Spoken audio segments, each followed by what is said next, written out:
Welcome to EPG Pathashala. I am Ravi Korisector, Senior Fellow, Dr. V.S. Wakankar, Archaeological Research Institute, Bhopal. The subject is Indian culture. The paper is Pre- and Protohistoric Cultures of India. The module is Deccan Chalcolithic Cultures.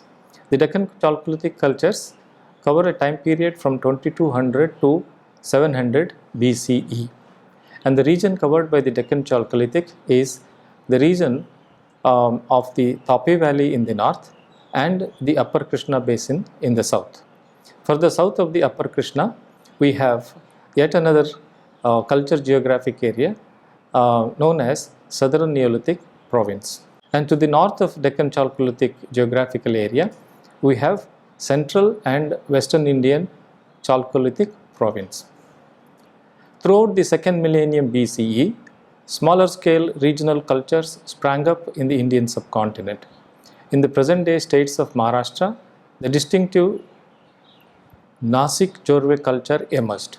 The Deccan Chalcolithic is known from excavations at Bahal, Bahurupa, Chandoli, Daimabad, Inamgaon, Jorwe, Kaute, Nasik, Nevasa, Prakash, Savalda, Songaon, Tekwada, and Walki.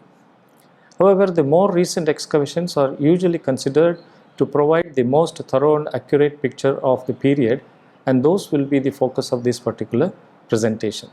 Because at sites like Inamgaon and Kaute and smaller sites like Walki, multidisciplinary investigations have been carried out, which throw a lot of light on socio-economic aspects of the Deccan Chalcolithic culture. Earlier excavations were focusing on the study of material culture remains such as pottery, stone tools, the nature of settlement, the characteristic features of material culture, and so on and so forth. But with the emergence of multidisciplinary investigations, which involved the study of archaeoanthropology, archaeobotany, archaeozoology, archaeochemistry, and also the application of geographical methods for understanding the settlement patterns, have enriched our knowledge of the culture systems which flourished in the northern Deccan region between 2200 BC and 700 BCE. The presentation will provide an overview of the climate and environmental circumstances, the settlement pattern and lifestyle, demography, material culture, subsistence, and the health of the Deccan Chalcolithic people who lived in the region. And the focus will be on methodology that has been adopted in the study of various aspects of multidisciplinary research. The map of the Deccan Chalcolithic settlements demonstrates that these communities were founded on the banks of the rivers such as the Krishna, an arterial stream, and all its tributaries including Bhima and at its tributaries, as well as the upper Godavari basin like the main river Godavari and its tributaries like Pravara, and further north into the Tapi Valley. The area covered by the Deccan Chalcolithic includes the river basins which are east flowing rivers rising in the Western Ghats. The Tapi in the north, Godavari in the middle, Bhima and Krishna in the lower southern part. From the peaks of the Western Ghats, these rivers flow eastwards into the plains of the Western Deccan region and flow further eastwards into Andhra Pradesh, and finally they debouch into the Bay of Bengal. The presentation also focuses on the archaeological record from diverse settlement types. Large cities like Daimabad, medium-sized settlements like Inamgaon, small settlements like Nevasa and Walki, and encampments like Kaute. On this particular map, we have to note the small settlement community of Nevasa sits across the river from the large city of Daimabad. Similarly, the small settlement community of Walki sits across the river from the medium-sized village at Inamgaon. So the encampment at Kaute is not situated on a river bank, but is located out in the semi-arid plains of northern Maharashtra. In prime, it is basically a grassland which was very useful for grazing purposes. The Deccan Chalcolithic can be characterized in general as a period of time after the disintegration of the Indus or Harappan civilization, when agrarian villages thrived in peninsular India. The second millennium BC in general is known as the localization era in the greater Indus Valley. Here, the Indus people left the urban centers and returned to their natal communities or traveled to agrarian settlements on the margins of Indus territory and established themselves there, leaving behind the majority of urban characteristics, including the language. Deccan Chalcolithic people founded their communities after 2200 BCE, and their agrarian lifestyle flourished until 1000 BCE.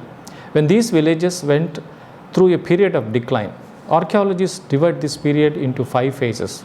Research questions for sites with deposits from the first 3 phases involve the origin of the Chalcolithic peoples, their connection with the Harappans and other agrarian people further north in the Malwa region of Andhra Pradesh, Madhya Pradesh, etc.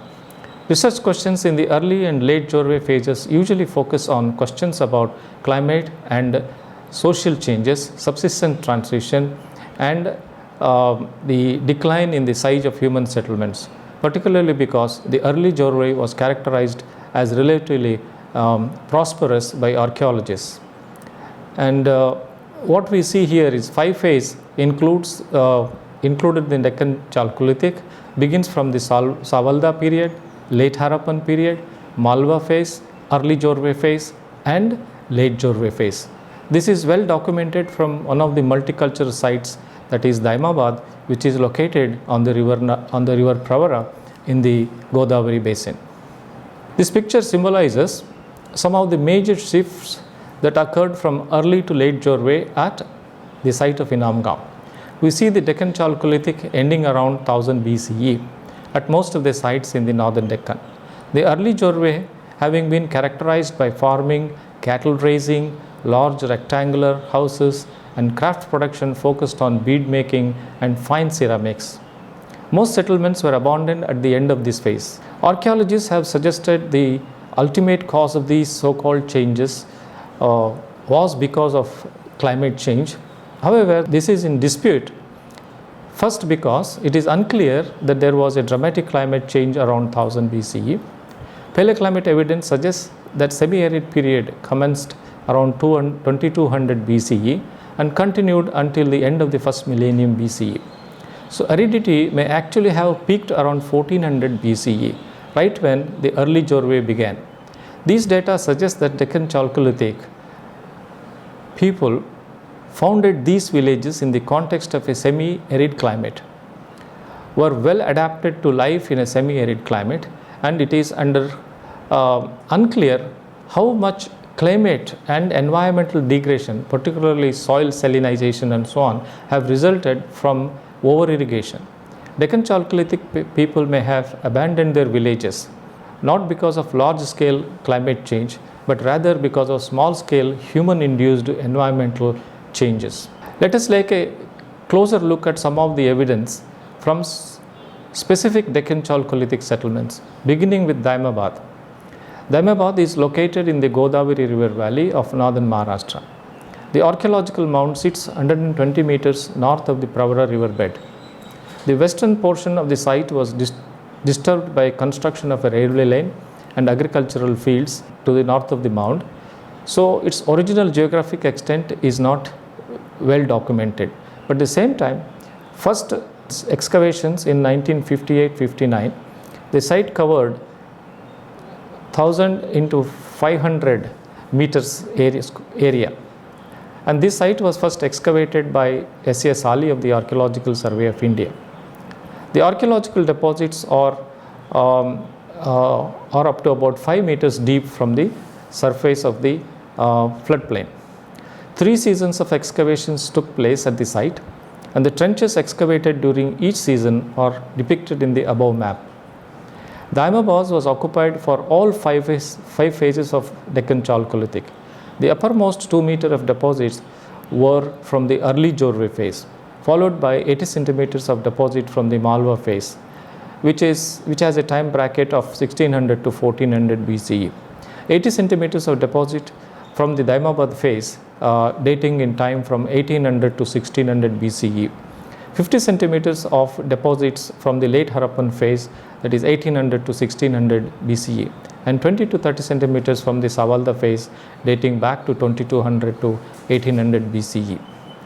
Plant remains found throughout the sequence at Daimabad consisted of charred seeds, leaf impressions, charcoal and fruits. Impressions of grass leaves are found embedded in clay lumps, and the remains of burned grass are found in some of the burials.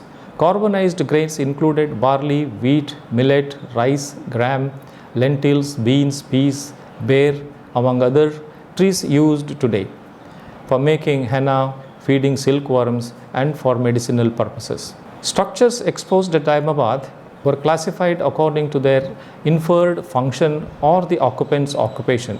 For example, defense structures, embankments, religious structures, workshops, frieze house, nobleman or stonecutter's house, etc. Workshops were places where a large number of individuals were working in manufacturing. Workshops included a coppersmith's workshop, stonecutter's workshop, pottery kilns, and a butcher's hut. Craftsmen's houses were residences and places for manufacturing. So if there was evidence for habitation and craftsmanship, it was deemed a craftsman's house. So for example, the lime maker's house was identified on the basis of a ceramic vessel containing lime.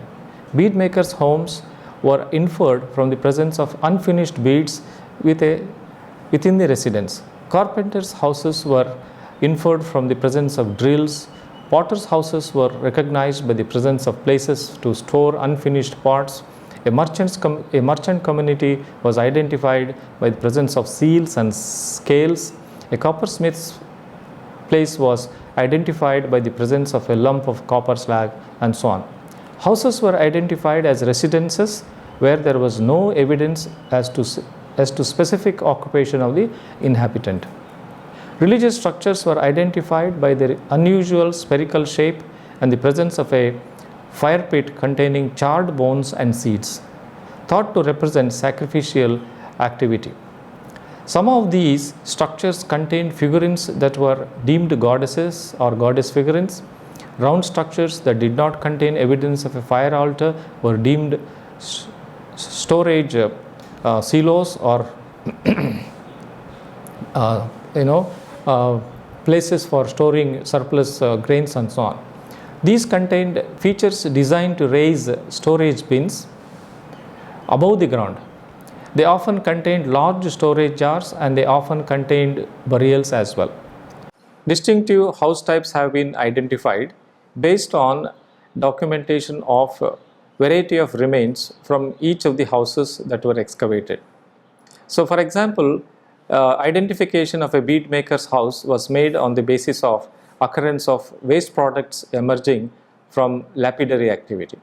A potter's house was identified based on identification of scatter of potsherds and a pit with ash, which indicated that this was because of pot making activity, and the pit was perhaps there to subject the pots for heating and so on and so forth. Similarly, the butcher's house at Daimabad in the Jorwe phase has been identified by the presence of number of post holes which were meant for tying the animals, and also the presence of bones scattered on the surface of the floor of the house, and which also bear cut marks, deliberate cut marks. That is a clear indication of butchering activity. And that is how different activity areas and distribution of activities across the space during a particular cultural phase can be identified. This is helping us in the reconstruction of what we call micro settlement pattern. Another important aspect of Deccan Chalcolithic cultures is the presence of numerous burials at various cultural periods, and also the presence of human skeletal remains which were found contained in containers like earthenware pottery, which were also found in some pits, and there were varieties of burials. And most of these burial remains have been systematically studied by archaeoanthropologists to identify the age of the individual at time of death, the sex of individual, the cause of death, and several other pathological investigations could also be carried out. And these archaeoanthropologists are also very particular to study the dental remains of the burial people who were buried there, because there were several dental diseases which were also causing death. For example, dental caries. Although we have not found separate areas for burying the dead, unlike the Harappan settlements, in the context of Deccan Chalcolithic cultures, most of the burials were within the settlement. They are otherwise called domestic burials. So, as mentioned earlier, one adult male was buried in the late Harappan phase. This is depicted in the photo on the right side. This was the first only burial from this particular phase. This middle-aged man's body was laid to rest in a mud brick lined chamber located in the settlement but near to the river bank. His body was covered with a shroud of hem-like material. According to the excavators, the use of mud bricks with the ratio of 4:2:1, the presence of a shroud and the use of a coffin resembled burial 10 from the city of Harappa. The fact that it was located in the settlement differs from any known Harappan practice. This specially made coffin floor and the presence of hemp-like material indicates great pain taken in this mortuary treatment. Burials in the Malwa and Jorwe phases included pit burials, symbolic burials, and post-cremation pot burials. Twin urn burials began in the Malwa phase at Daimabad. At most Deccan Chalcolithic sites like Nevasa, Inamgaon, Tekkalkota, Hallur, Ramapuram, this type of interment began in the Jorwe phase or even later. This tradition differs from that at Cemetery H at Harappa, in that these urns are placed mouth to mouth horizontally in the pit. At Harappa, the burial urns are upright in the ground. The upper urn inverted over the mouth of the lower. Both mortuary traditions use the lota as the primary ceramic item provided to the dead, but the Deccan Chalcolithic, the lota were made in a utilitarian fabric rather than a separate mortuary fabric. So what we have to understand here is that relationship between Harappan and Deccan Chalcolithic can also be inferred on the basis of burial practices that we see at Daimabad. Evidence of continuation of Harappan burial practice is also seen in one of the burials which was located within the settlement, unlike the Harappan separate cemetery. But here the mud brick floor and the presence mud brick lined pit was specifically made in order to inter the dead. And in addition to that, we also see different varieties of burials in the later period. In the Malwa and Jorwe periods, we come across pit burials, and little later we come across urn burials. Urn burials become very common in the Jorwe period, not only in the Deccan Chalcolithic but elsewhere outside the Deccan Chalcolithic region. So burial practices have also helped us understand the rituals associated with the burial, as well as the belief systems that existed among the communities during the late Harappan period, as well as Malwa and Jorwe periods. From the Malwa transitional phase, the bodies of the infants and children under 5 years were interred in the settlement area in double or single urns. The urns were constructed of a burnished grey ware and Malwa ware, and in the case of double urns, the northern vessel was placed within the mouth of the southern. Motifs of the Malwa ware urns included dogs, peacocks, and images of the sun. Dr. Sali, who excavated the site of Daimabad, attributes this imagery to a concept of Yama and Surya. For the single urn burials, the urn was constructed of Malwa ware, and this was covered by a shallower bowl of burnished ware.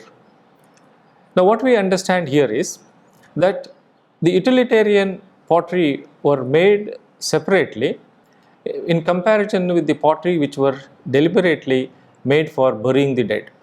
When urn burials become very common, we have the urns placed mouth to mouth, and the dead are enclosed into these urns.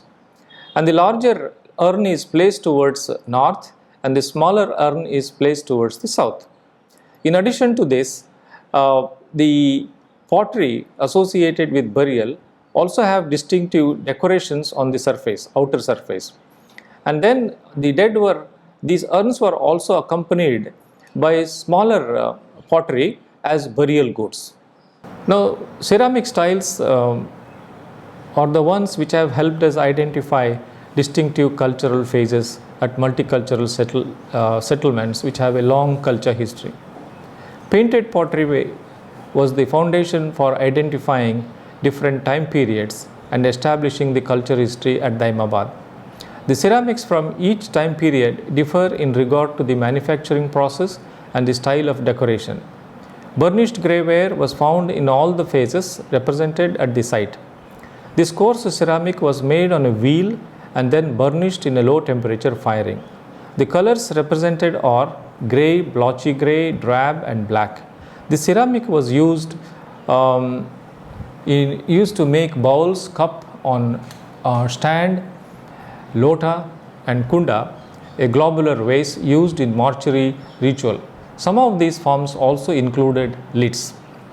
Savalda ceramics were of a medium to coarse fabric, made on a slow wheel turned as a paring tool removed material from the internal surface. Sand, lime or shell was used to temper the clay. The blotchy surface suggests firing occurred at a low temperature. Savalda ware is painted in red ochre, which is unique to that particular phase. So, color of Savalda ware in other areas of peninsula is light red, orange or pink, but at Daimabad it is known as brown, black or tan chocolate colored pottery. In addition to pottery, other kinds of weapons and tools are also found unique to this particular Savalda period. These include arrows, arrowheads, harpoons and barbed fish hooks and so on. From weapons and tools, other designs included in this surface decoration of pottery are geometric and human simple forms are also found on the outer surface of the pottery. The late Harappan ceramic forms were created from a fine levigated clay body tempered with fine sand, lime or shell powder and shaped on fast turned wheel. The firing was controlled and uniform and occurred under oxidizing conditions.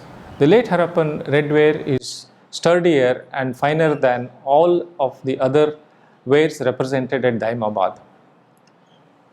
Here what we have to understand is culture history of any settlement is based on identifying distinctive pottery types in terms of technology and finishing of the pottery. As we know, when we go through the module on ceramic technology, there are various stages of manufacturing pottery.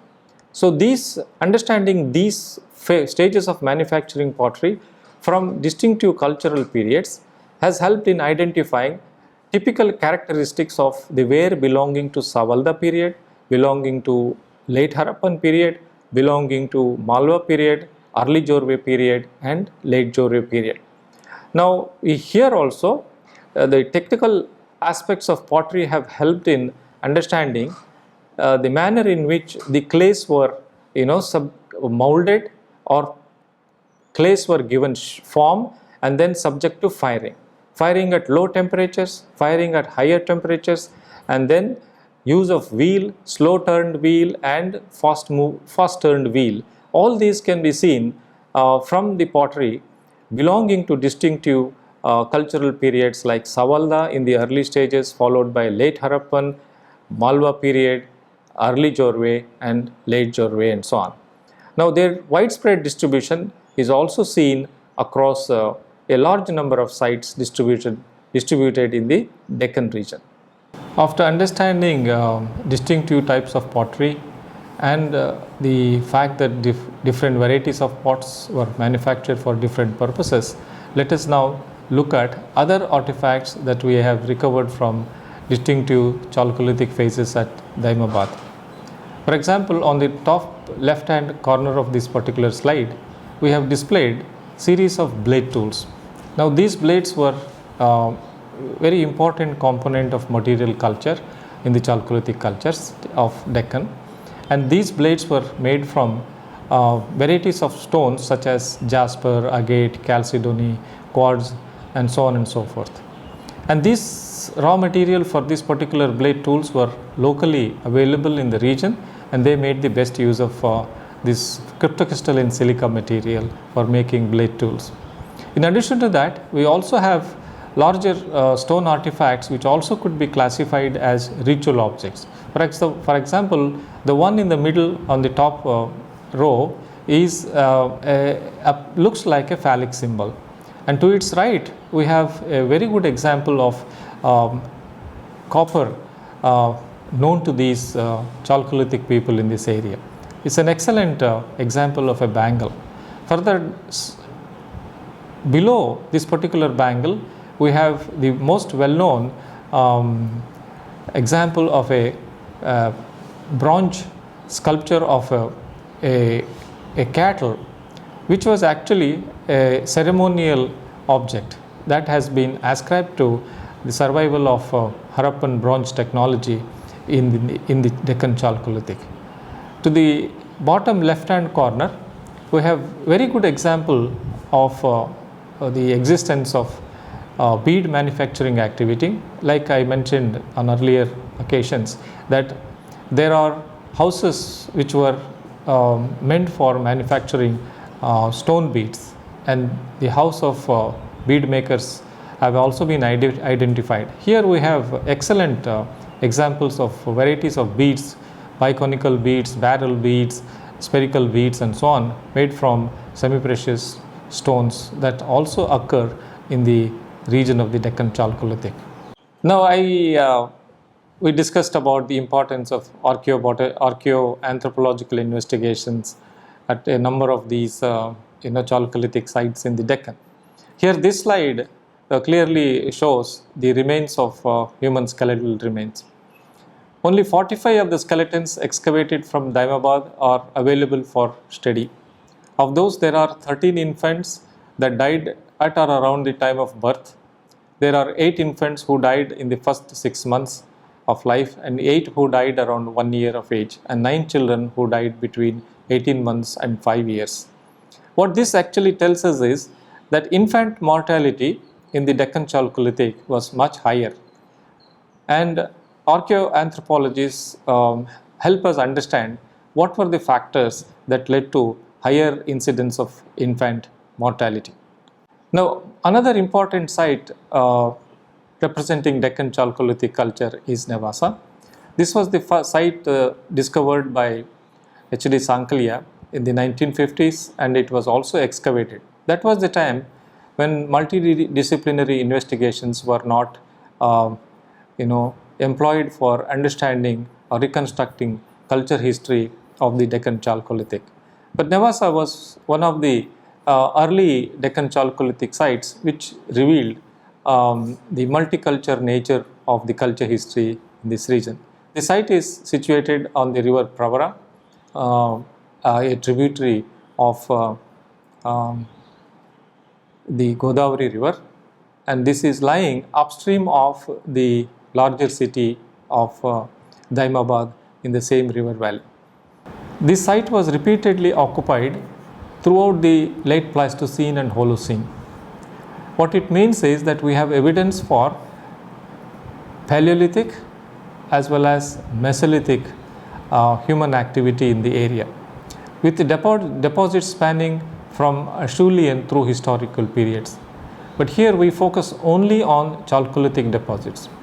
The Chalcolithic deposits span the Jorwe phase from 1500 to 700 BCE, and the site was abandoned after 500 years of occupation.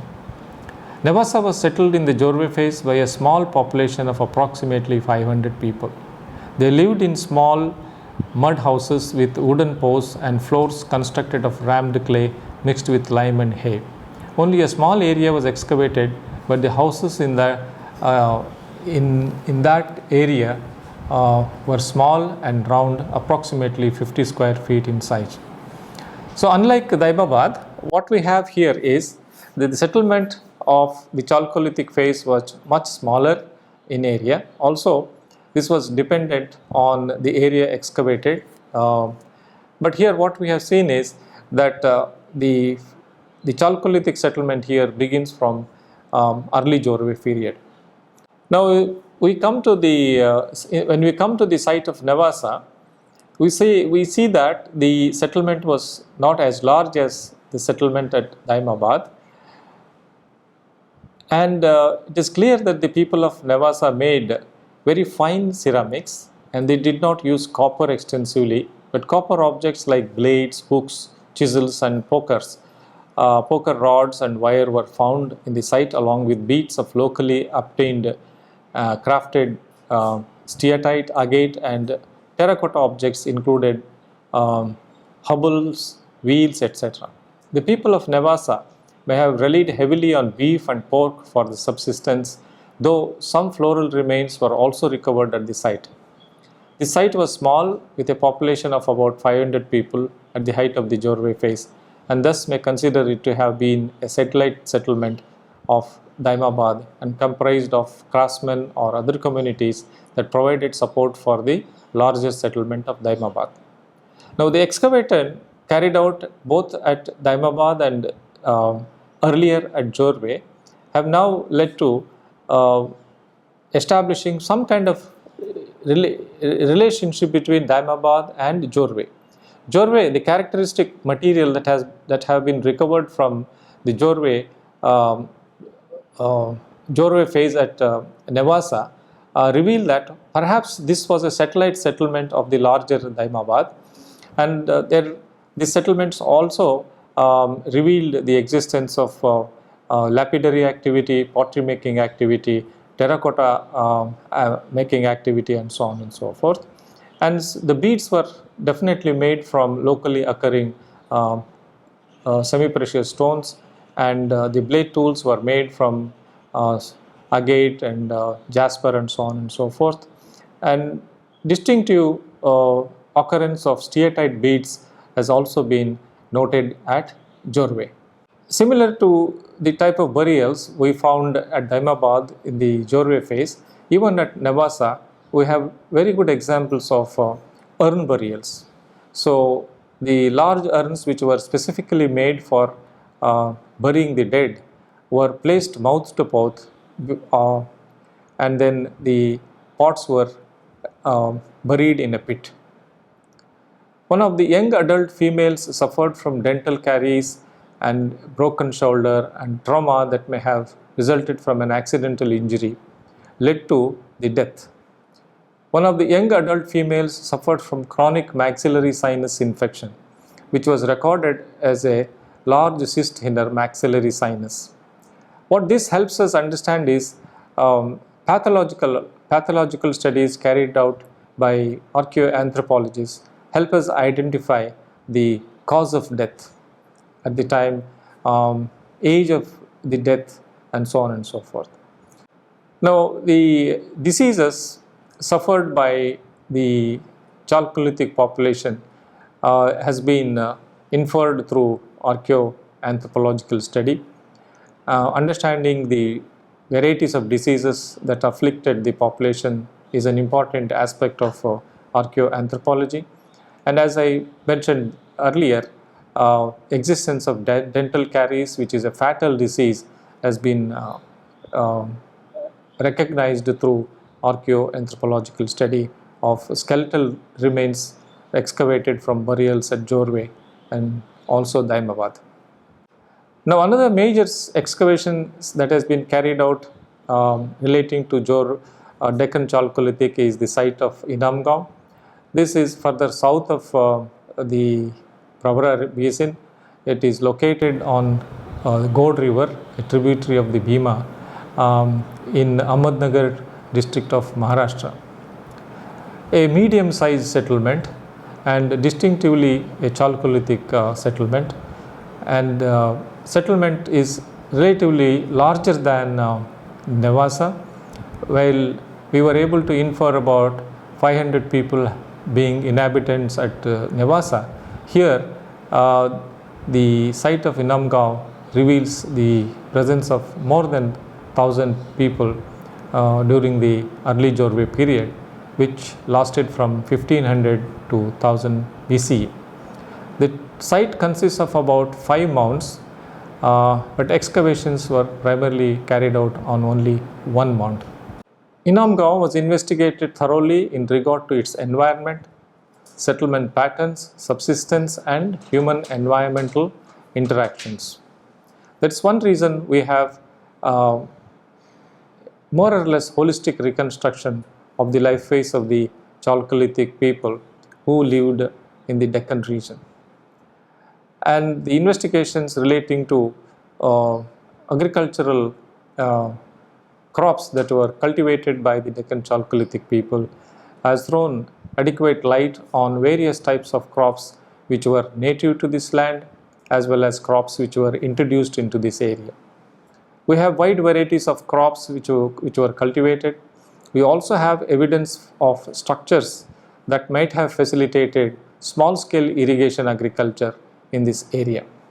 This particular slide gives us an idea of the type of houses that were built by the Deccan Chalcolithic people during the Malwa and Jorwe phases at Inamgaon.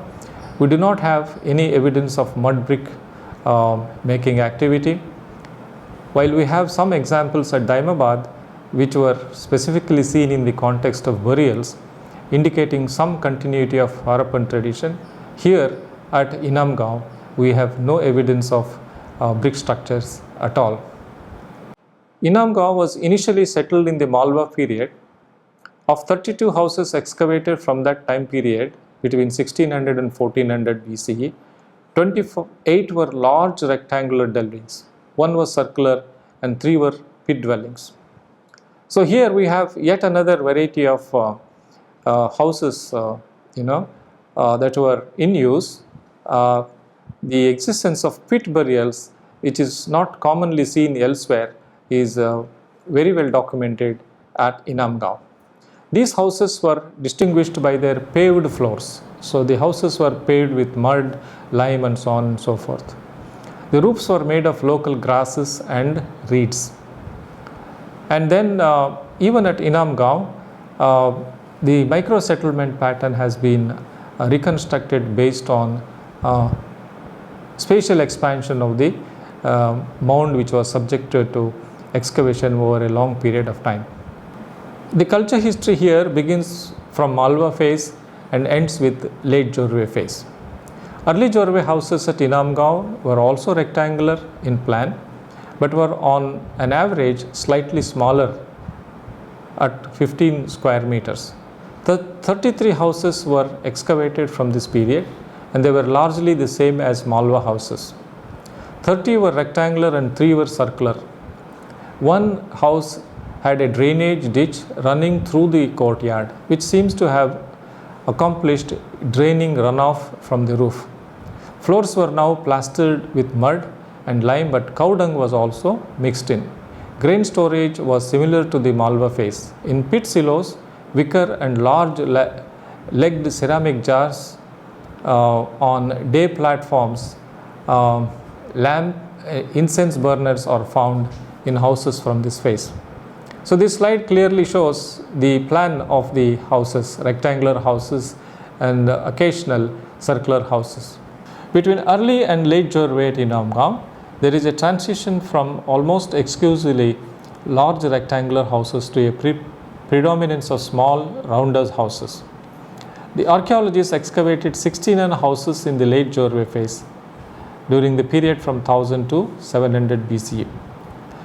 Dhaulikar, who was the chief excavator, describes the transition as the overall economic degeneration as reflected in the nature of houses, and the appearance of more number of circular houses were attributed to decline in economic activity and also population and so on and so forth. At Inamgaon also, there is clear evidence of public architecture, as can be seen from this particular site. We have this example of a lime kiln, pottery kiln, a ditch, fortification wall, jetty, irrigation canals and so on. All these large public facilities would have taken substantial effort to build and demonstrated Inamgaon was an important center for production of ceramics, as the kiln has no parallels elsewhere in India. Large number of burials have also been excavated, and variety of burials have also been excavated, and most of these burials are situated within the settlement. As can be seen from this particular slide, which shows one example of a pit burial here, as many as 23 burials from the early period, that is Malwa period, 72 from the early Jorwe period, and much higher number of burials, up to about 170 burials were excavated in the late Jorwe period. Urn burials are also common in this area. Twin burials, twin urn burials, single urn burials and so on. Even sarcophagi, legged urn burials are also known from the late Jorwe period at Inamgaon. This is the example of sarcophagus, or an example of legged urn which is placed vertically, and the dead is also seated in the large urn and then buried in the pit. That evidence of this specific variety of burial comes from late Jorwe period at Inamgaon. The burial with variety of burial goods is also very common. Most of the burials contained burial goods which accompanied the dead. Then varieties of pottery that were made, distinctive varieties of pottery. Spouted pottery is very common with Jorwe, and carinated pottery is a distinctive feature of the Jorwe ware and so on. And their Malwa and early Jorwe ceramics are fine bodied, well fired and nicely decorated with paintings in black. Black on red ware is the term used for describing Malwa ware as well as Jorwe ware. Only the difference between Malwa and Jorwe ware is the technique of manufacture. These are examples of variety of bowls in late Jorwe, and they were little coarser in fabric and texture and so on and so forth. Now we have copper, as we know, was very common amongst these Chalcolithic communities. That is why the term Chalcolithic being applied here. Raw material are scarce. Copper raw material is scarce, but then occasionally we have come across variety of copper objects from different time periods in Inamgaon. Shell objects also are found at Inamgaon. So antler and bone specimens have also been found. The best examples of terracotta figures are animal representations, as well as a representation of a female form who has been identified as a ritual object or a mother goddess, a popular fertility deity that we have known from very early days in the history of mankind. This slide actually explains the study carried out by the author of this module, that Robbins Schug, who suggests that local environmental and social processes led to the abandonment of these villages. There were minor climate perturbations during this period, but nothing of a magnitude unseen by Chalcolithic people before. Aridity peaked in the early Jorwe, so it seems unlikely climate change would have affected the population to the extent that has been suggested by earlier workers. In addition, the farmers switched away from drought-resistant crops towards saline-tolerant crops that suggested local environmental changes rather than sweeping climatic change to a large scale. Whatever the cause of culture change from early Jorwe to late Jorwe, it does seem clear that most of the villages were abandoned at the end of the early Jorwe period. So in conclusion, what we can say is that Deccan Chalcolithic culture history has given us very clear evidence of the fact that there cannot be generalizations to explain the origin, growth and decline of cultures.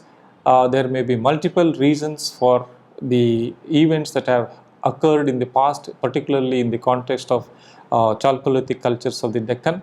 But there is clear evidence of malnutrition as being one of the major reasons of high rate of infant mortality and so on, and that the people were capable of expanding over a larger area with the coming up of large-scale production of pottery and such other materials, and engage these cultural products in internal as well as external trade. And this information, along with the e-text, will help you understand the Deccan Chalcolithic cultures much more clearly. Thank you.